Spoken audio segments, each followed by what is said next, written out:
I don't think we will be able to see Democrats walk off what happened last night with Joe Biden. They asked for this debate. They asked for this conversation to draw a contrast. This is not the contrast they wanted shown to the world. Donald Trump told many untruths, misspoke. We've become used to some of his misstatements or falsehoods, even claiming that Charlottesville never happened. But Joe Biden didn't fact check him last night.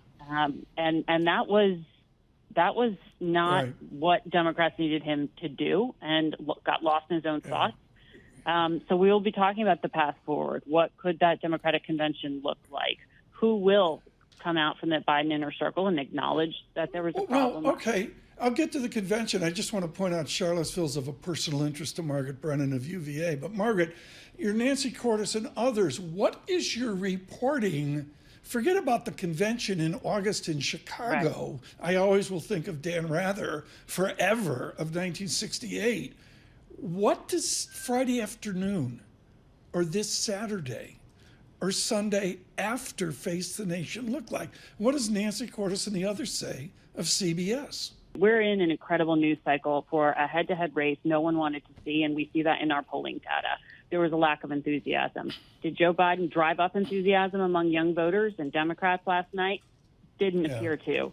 And so, the Biden inner circle is very, very tight. We haven't yet seen any cracks in it. Anyone who would come forward and say to the president, you can't run. In fact, they're just arguing that 90 minutes isn't what you should judge him on, but rather 3.5 years. And we do have a record for Donald Trump, who was trying to recast the 4 years of his presidency, including shutting down the economy due to COVID. You mentioned how Team Biden is very insular. Does the president have someone from outside the team that he may be willing to trust, he may be willing to listen to, with whom he could have a frank and candid conversation with? For the Joe Biden that I have covered, that comes down to family. In terms of people who could have a frank conversation with him, he has pointed to them again and again as those who are the final call in his decision-making. Jill Biden, the First Lady, his wife, has enthusiastically talked about him staying in office. I don't know that changed last night.